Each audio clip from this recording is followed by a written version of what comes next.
Ayo tebak, sekarang aku lagi di mana nih, Lur? Yaps, aku lagi di area makam Raja-Raja Imogiri Bantul. Tapi ternyata untuk menuju ke sana tanjakannya tuh lumayan sih, Lur. Waduh, munggah ora yo?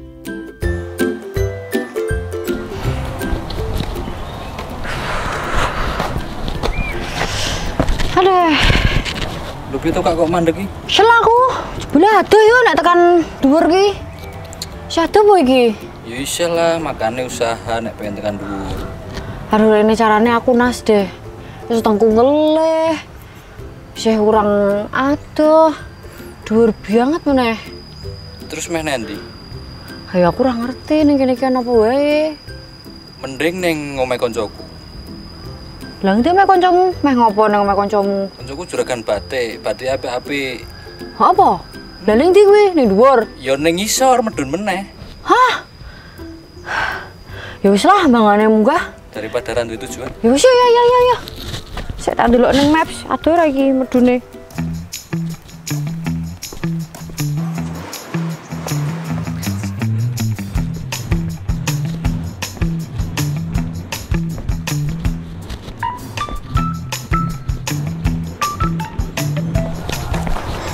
Aduh, ora munggah, ora medun. Podho kesele. Wih, dan apa iki? Hadi to mek kancamu iki. Wis tekan isor lho. Stop. Kosong. Hadap kiri. Ya, itu dia. Batik tulis asli Ibu Hajah Sarjuni. Tenan ra iki? Tenan, positif A1. Ah, tapi kok suaranya drum band? Kamu drum band? Waton. Wis aku tak konsep. Sewu.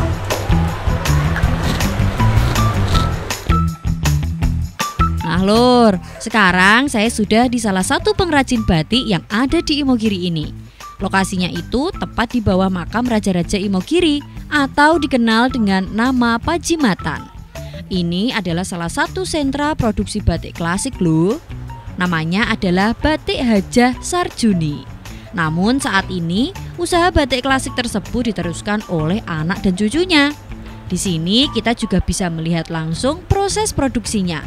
Nah, ini adalah Mbah Muah dan Mbah Kismo Sumarto. Beliau-beliau ini sudah mulai membatik sejak kecil loh. Sejak kecil iku berarti masih zaman perjuangan kali ya? Luar biasa tenan ya jebule mereka ini. Tidak hanya semata-mata mencari rezeki, tapi totalitas loh untuk turut melestarikan batik klasik ini. Mbak sudah sejak kapan membatik seperti ini, Mbak? Batiknya sejak kecil saya. Hah? Belajar. Umur berapa, Mbak? 10 tahun sudah belajar di nenek saya. 10 tahun. Emang kamu Juga, 10 tahun ngapain aja? Kelas 3 SD itu saya sudah Oke, belajar. Mbak sih. Kelas 3 SD, Mbak? Ya.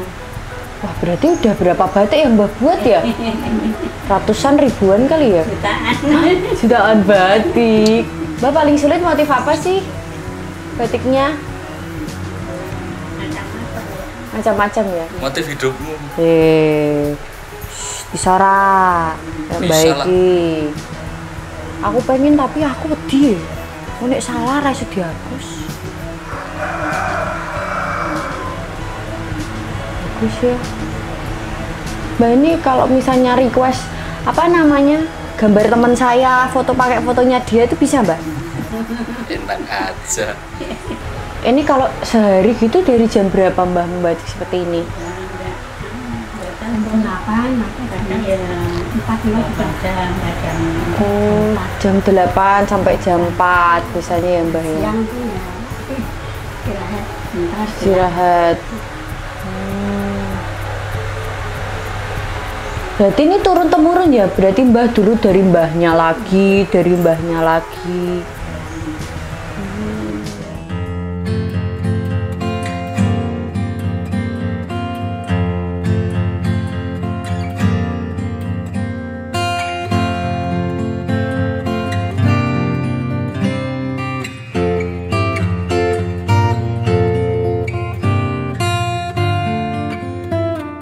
Tak ceritain sedikit ya lur tentang sejarah batik yang ada di Imogiri. Konon dari berbagai sumber menyebutkan bahwa adanya para pembatik di wilayah Imogiri tidak terlepas dari keberadaan para abdi dalam keraton yang berjaga di makam Raja-Raja Imogiri.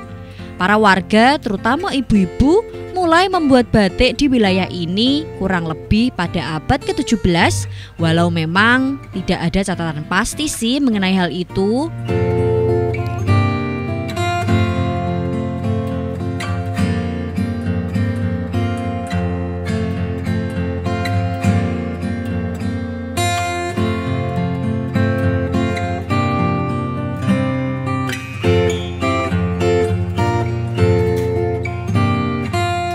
Motif batik klasik itu macam-macam loh lur. Ada yang namanya parang, ceplok, kawung, dan masih banyak lagi. Dan tahu ndak lur, kalau motif-motif klasik itu tidak semata-mata hanya sebuah nama loh, tapi ono filosofine. Koyoto, motif kawung itu memiliki filosofi sebagai lambang terjadinya kehidupan manusia, yang harapannya agar manusia tidak melupakan asal-usulnya. Selain itu, motif kawung juga dikenal sebagai lambang keperkasaan dan keadilan. Wis, mantap tenan telur.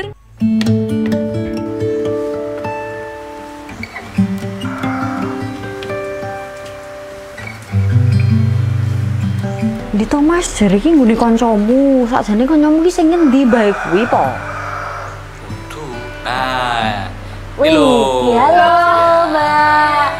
Sini Mbak, duduk, jangan malu-malu Mbak. Aku Indah. Ini Mbak siapa? Mbak Fian. Oh Mbak Fian. Mbak Fian, maaf ya aku udah berantakin barang batik-batiknya. Nah Mbak Fian, aku tuh dari jalan-jalan kan ceritanya mau ke makam yang paling atas. Aku sampai tengah jalan tuh udah capek. Terus kata Mas Anas, kita main aja ke tempatnya Mbak Fian. Katanya punya usaha batik. Ya udah kebetulan kan pas di sini tadi kita mampir. Oh iya. Mbak Fian udah lama punya usaha batik ini.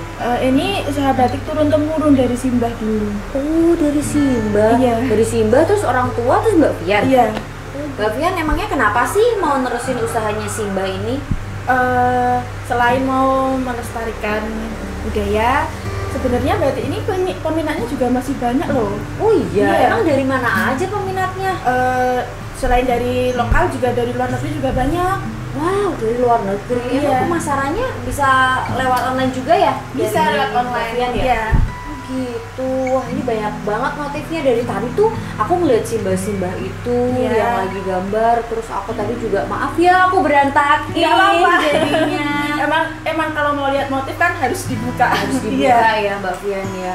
Kalau dari semua motif yang ada di sini ada kisaran berapa sih Mbak motifnya? Banyak ya pasti. Banyak banget kok motifnya. Oh gitu Iya. ya. Oh. Kalau batik kayak gini itu bisa request nggak sih Mbak kayak motifnya gitu? Bisa, request bisa. Nanti mau yang request yang lokal yang motif yang klasik atau mau bikin Motif sendiri. motif sendiri juga bisa. Oh, Nanti gitu. kreasi sendiri juga bisa. Paling banyak pesanannya motif klasik atau by request kayak gitu? Kebanyakan di sini klasik. Oh gitu Iya. ya. Kalau harganya berapa sih Mbak kayak gini tuh? Harganya nanti kisaran dari 800 ribuan sampai jutaan, mungkin 3 jutaan. Wah ternyata batik ini juga termasuk apa ya? Barang yang menjadi incaran wisatawan juga ya Iya. Mbak ya di sini ya, dan harganya tuh juga bisa terbilang memang batik karena memang prosesnya juga lama ya Mbak ya, jadi juga rumit harganya juga ya. tinggi. Kalau pembuatan batik kayak gini tuh berapa minggu atau berapa bulan Mbak? Paling cepet sekitar 6 bulanan Tuh. untuk satu kainnya. 6 bulan Mas Iya. Anas, kamu 6 bulan ngapain aja? Bisa nggak bikin kayak gini? Bisa dong. Mbak besok ya Mas Anas direkrut ya jadi pegawai di Boleh. sini. Part time kamu di sini. Keren-keren ya. Terus Kamu- yang membatik cuma ada 2 Simbah ini Mbak atau ada yang Enggak. lain juga? Masih ada. Masih Biasanya ada ya. ya ada yang dibawa pulang juga. Tapi kalau wisatawan tuh bisa nggak sih Mbak latihan membatik di sini atau mungkin pengen nyoba gitu? Boleh Bisa, nggak? bisa banget. Oh Oh bisa Iya. banget ya. Tapi nanti itu karyanya langsung dibawa pulang. Apa itu nanti ditaruh sini? Ya biasanya kan membatik dulu, terus nanti diwarna gitu. Nanti bisa dibawa pulang kalau udah kewarnaan. Oh gitu. Tapi kan kalau satu kain ini kan gede banget ya Mbak ya. Tapi kalau misalnya pengen membatik Mau kayak yang- sapu tangan gitu bisa nggak Bisa. sih? Nanti bisa request ukurannya juga, mau yang sapu tangan yang kecil itu atau mau yang segini juga bisa. Gitu. Tapi keren ya Mbak Vian ya. Usia muda tapi mau melestarikan budaya Jawa. Nah, Poros Dulur, apa nih usaha kalian buat melestarikan budaya Jawa? Salah satunya Mbak Vian nih jadi contoh. Masih muda, cantik, bisa membatik. Kalau Mas Anas bisa apa? Kamu tak canting pura. Ya jangan dong. Kan itu punyanya mbah-mbah yang ada di sana cantiknya. Aduh aku pusing Mbak Vian, nanti boleh bantuin aku milih motif ya. Aku pengen buat kado. Boleh. Tapi kalau batik itu biasanya ada ini nggak sih Mbak? Ini harus buat cowok, ini harus buat cewek ini. Enggak ada yang spesifik seperti itu. Unisex ya, berarti Iya, semua unisex. bisa dipakai. Jadi yuk Mbak kita milih-milih. Aku boleh buka yang di sini nggak? Boleh. Iya.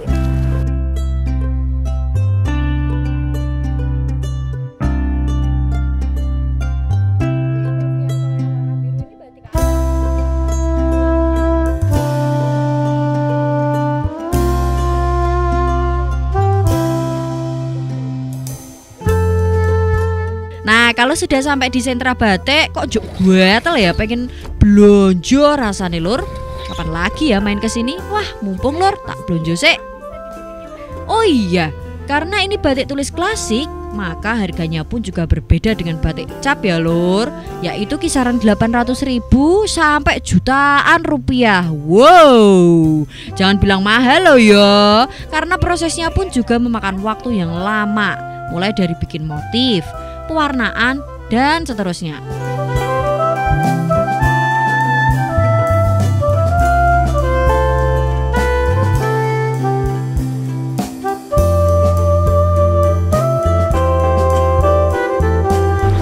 Gimana Mbak, jodohnya yang mana? Aduh aku bingung banget. Kalau menurut Mas Anas yang mana? Ini. Ini. Ini. Ini. Ini. Aduh, yang ini aja deh Mbak. Sesuai pilihanku aja. Oh, Iya. Kalau dia kan pilih yang ini, bungkus yang ini aja. Uhuhuhu.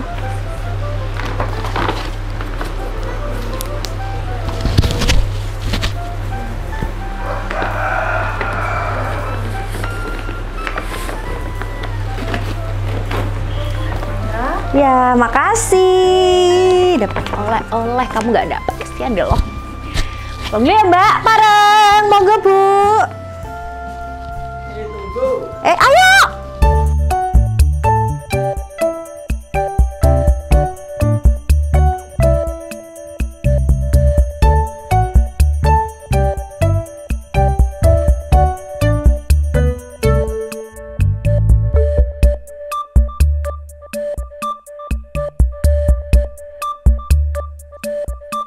Nah, kalau tadi batik motif klasik, sekarang ini saya juga menyempatkan untuk mengunjungi salah satu produsen batik dengan sentuhan modern Lur. Ini adalah Bu Erwin, dia adalah pemilik dari gerai batik ini. Yuk ngobrol-ngobrol sik sama beliau. Kok bisa pas ya? Bu Erwin, ini yang aku pakai motifnya apa sih? Ini kontemporer Mbak, jadi kontemporer itu batik pengembangan. Kalau yang Jogja itu kan ada klasik ya, kalau klasik itu kan pakem, ada parang, ada nitik. Nah ini lebih ke pengembangan suatu motif batik. Oke, berarti ini kreasi baru. Betul. Dan di belakang kita ini juga Ini sama ya Bu semuanya ya? kontemporer. Oh, Walaupun oke. di kontemporer ini kadang juga kita selipi motif-motif pakem, misalnya kayak ini kan ada parang. Nah tapi ini motifnya kontemporer. Oke, tapi untuk identik warnanya kayaknya memang ini tuh berbeda banget ya Bu sama motif klasik ya. Cerah-cerah gitu kan. Iya. Kayaknya lebih cheerful gitu, kayak lebih happy gitu Karena ngelihatnya. biar milenial juga suka dengan batik. Oh, itu salah satu poinnya ya. Betul. Nah, kalau misalnya motif dan pewarnaan ini biasanya dari Ibu sendiri atau juga ada tim Iya. nanti? Jadi memang di Bahana Batik ini produksi dari kain batik sampai ke fashion batik. Nah, kalau kain batik ini kan sudah ke fashion ya, udah jadi jaket. Misalnya kalau anak-anak muda itu kan kadang males pakai batik, tapi kita desain dengan berbeda. tentu akan membuat senang. Oh, jadi saya gitu ngeliatnya rasanya juga pede gitu Bu, Iya. ternyata stylish juga. Karena kan mungkin beberapa anak muda juga ngerasanya aduh pakai batik nih pasti buat acara kondangan. Tapi kan nggak juga ya Bu, resmi. buat kita main ke mall kan juga betul, kece bisa. juga ya. Ibu sebenarnya udah berapa lama sih Bu berkecimpung di dunia batik? Apalagi kan ini Bahana Batik ini juga namanya sudah cukup terkenal gitu ya Iya. Bu ya. Udah sejak lama dan gimana sih Bu ceritanya dulu? Saya dirikan Bahana Batik ini 2010 Mbak. 2010 ya sampai saat ini alhamdulillah sudah lumayan berkembang lah. Kemudian saya udah buka di Bandara Sucipto, kemudian di Bandara Batam juga ada, di Bandara JIA juga ada. Ini insya Allah mau buka lagi di Wonosobo. Waduh, keren banget. Tapi selain kostum ataupun jaket ya Bu, ya ini ada apa lagi sih Bu yang lain? Jadi sebenarnya kalau di Bahana Batik itu segmennya saya lebih ke seragam Mbak. Jadi seragam perkantoran, kemudian baik itu pemerintah maupun BUMN. Dan alhamdulillah sampai sekarang sudah sekitar 55 perusahaan yang kami tangani. Jadi baik custom juga, desain khusus untuk seragam-seragam. Kadang ada logonya. Tapi kami juga menyiapkan yang katakanlah untuk brand name perorangan juga bisa. Oke, berarti kalau misalnya perkantoran gitu berarti by request ya Bu modelnya ya? Desainnya gitu. beda, nanti ada logonya, nanti desain coraknya juga berbeda. Kadang kita menyesuaikan dari daerah tertentu. Misalnya Magelang gitu ya, Magelang itu ada apa di sana? Misalnya ada Borobudur, ada bunga tabebuya. Nah di situ kita tuangkan menjadi desain batik yang tersendiri. Oke, tapi tetap mengangkat segala sesuatu yang memang menjadi ciri khas daerah tersebut Iya. ya Bu ya. Kalau pembuatannya berapa lama sih Bu satu kain ya? Ini kan tulis ya Bu ya, Iya, kita tulis ambil contoh kontemporer, gini ya iya. Bu ya. Tulis itu biasanya berapa lama Bu Kalau pengerjaannya? kontemporer sih lebih cepat Mbak, karena ini juga pakai cantingnya kan juga gede-gede. Kita kombinasi pakai kuas juga, beda dengan batik klasik ya. Ya. Kalau klasik itu kan lebih rumit, motifnya lebih kecil-kecil. Kalau ini ya paling untuk batiknya batiknya aja ya sehari bisa, baru lanjut pewarnaannya. Iya. Gitu. Apalagi ini warnanya juga macam-macam ya Bu ya. Aduh, Dan jadi sengaja bingung. Mbak saya bikin yang cerah-cerah gitu. Apalagi untuk segmen luar Jawa ya. Luar Iya. Jawa itu lebih suka yang warnanya Jonjreng Iya. ya. Biasanya ini pemasarannya gimana Bu? Sekarang kan juga teknologi kan sudah mulai Iya. canggih ya. Kalau Bahana Batik sendiri seperti apa? Kita lewat online juga. Kemudian kalau dulu sebelum COVID kita lebih banyak ke pameran-pameran. Tapi sekarang dengan pengalaman dari COVID kemarin, kita pameran pun lewat virtual. Kemudian online juga lewat IG, kemudian WA juga. Dan kalau saya kan dari dulu memang modelnya sudah ini Mbak, paparan.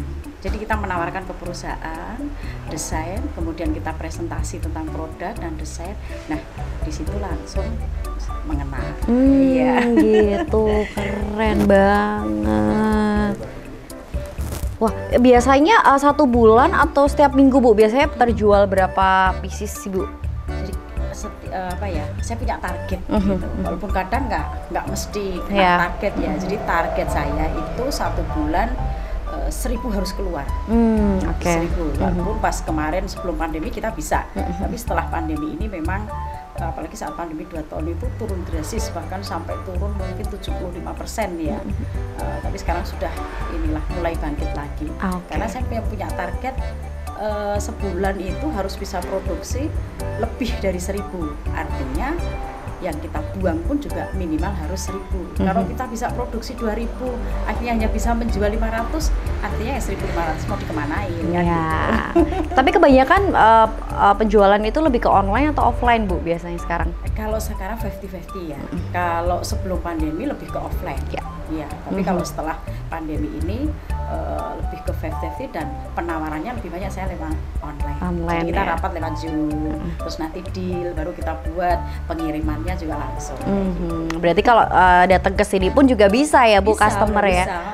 Dan Oke. kalau yang masih wilayah katakanlah Jawa ya, misalnya dari Jawa Tengah, bahkan dari Jawa Timur itu sudah kansenan dulu Mbak. Oke. Jadi tetap mantep melihat langsung daripada cuma Ya, melihat pegang biasa. gitu kayak Bu ya. Iya, padahal itu udah langganan, Ya. sudah biasa. Tapi kalau namanya untuk seragam kita kan perlu ini ya, perlu desain khusus Desain, ya. Kita ya. juga perlu koordinasi. Kecuali hanya beli katakanlah 10 atau 5, itu kadang lewat di foto aja yang mana ready, oh ini udah pilih ini terus kita kirim, udah biasa. Gitu. Oke, Bu, kita boleh lihat nggak yang sebelah sana, Bu? Monggo Mbak.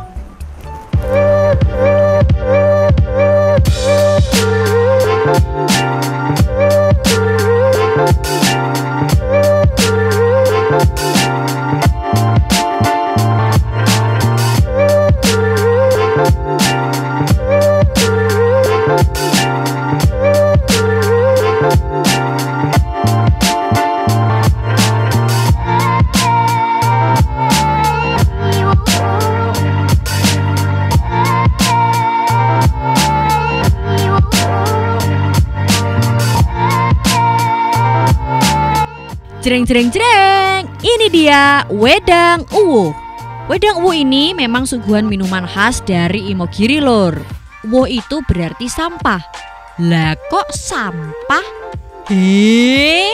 Sekilas memang bahan-bahan untuk membuat wedang uwuh ini seperti sampah dedaunan lur. Tapi ini bukan sampah beneran loh ya. Sekarang ini saya sedang di rumahnya Buning. Beliau adalah salah satu produsen wedang uwuh yang ada di Imogiri.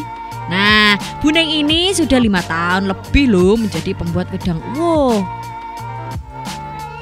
Konon katanya juga keberadaan wedang uwuh ini tidak terlepas dari resep keraton Yogyakarta lur. Wih, ombenane wong keraton lur.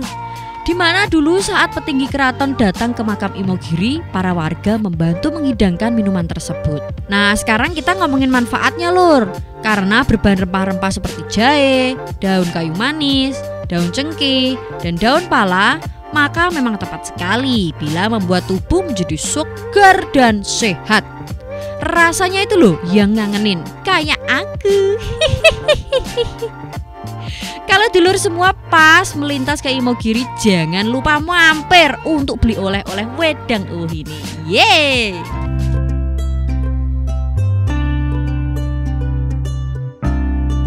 Buning kalau kesehariannya memang selalu buat wedang-wedangan ini, Bu? Iya, kalau untuk wedang uwuh saya untuk sambilan Mbak, untuk cari tambahan. Kalau pokok saya mengajar anak-anak di TKA. Oh gitu. Iya, jadi kalau saya ngeramu itu malam. Pulang sekolah saya bikin ramuan kayak gini. Ya, jadi pagi saya ngajar, malam bikin ini. Kalau saya ininya nyetok banyak Mbak. Jadi kalau saya bikin wedang uwuh di rumah saya nggak punya stok ya kan, kayak gini nggak punya. Jadi pada dadak gitu Mbak. Jadi saya menjaga kualitas jahe sama gula batu. Oh gitu. Jadi kalau ada pesanan aja ya Bu, baru ya? saya bikin.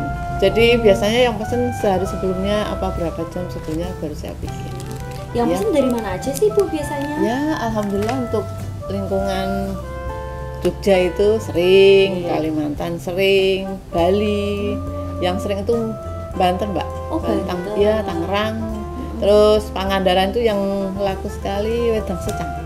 Oh berarti selain ada wedang uwuh, ada wedang secang juga Bu, di sini? Sama temulawak. Oh temulawak. Iya, komposisinya lain-lain. Manfaatnya apa Bu emang dari ketiga wedang ini? Kalau minuman kan intinya untuk menghangatkan badan ya Mbak. Kalau pas masuk angin, perut kembung itu bisa mengurangi rasa nggak enak badan, perut enak. Terus yang temulawak ini, Temulawak itu kayaknya nafsu makan nggak sih Bu? ada temulawak kering ini nafsu makannya bisa tambah. Waduh, kayaknya saya nggak cocok ya Bu, nanti saya gendut. Kemarin corona ini saya yang ini Mbak, lakunya temulawak karena untuk meningkatkan imun toh ininya. Kayaknya kalau temulawak itu cocok Bu buat teman saya yang itu. Kan badannya kecilan Bu. Nah ini minumnya temulawak, Iya, nafsu makannya susah tambah. banget kayaknya cacingan. Iya, gitu kalau temulawak ini komposisinya lain Mbak. Jadi nggak pakai daun seperti ini, penjenengan lihat. Ini temulawak. Jadi ada temulawak kering, kunir kering, jahe kering sama secang, tinggal kasih gula batu nanti. Harus pakai gula batu Bu. Nah, nanti nggak manis, pahit nanti. Kalau gula putih nggak boleh Bu. Enaknya gula batu ya. Kalau gula pasir kurang jos rasanya. Kurang Jos. Iya.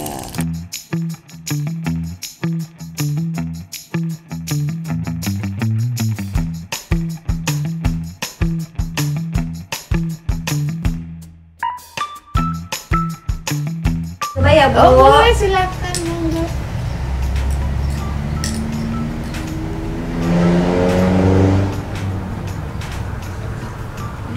Belum terasa gulanya. Udah. Biasanya kalau masuk ke manisan nanti kalau habis bisa diseduh lagi. 2 kali seduh. Rasanya jahenya ini kuat banget Bu rasanya. Iya. Jadi pedesnya. Terus kalau untuk yang lainnya tuh saya nggak bisa mendeskripsikan. Iya. Enak. Enak, segar segar banget Bu. Iya. Tapi ini cocok ya Bu kalau malam-malam. Malam pas hujan itu loh, Pas Pak. hujan. Enak banget. Tapi kalau siang dikasih es juga enak ya Bu. Coba aja. Enak banget. Untuk para sedulur yang lagi main di Imogiri, jangan lupa mampir di destinasi wisata batik. Terus juga ada wedang uwo. Nah, kita bisa tadi kan kita bisa lihat cara pembuatan batiknya. Kemudian ini juga tadi diajari cara meracik wedang uwo. Nah, seru banget kan? Sampai sini dulu ya perjumpaan kita di Jogja banget, dan sampai jumpa di episode berikutnya. Bye. Serius balik iki. Wadewe sing balik, aku saya pengen jagung karo ibu-ibu ya. Oke.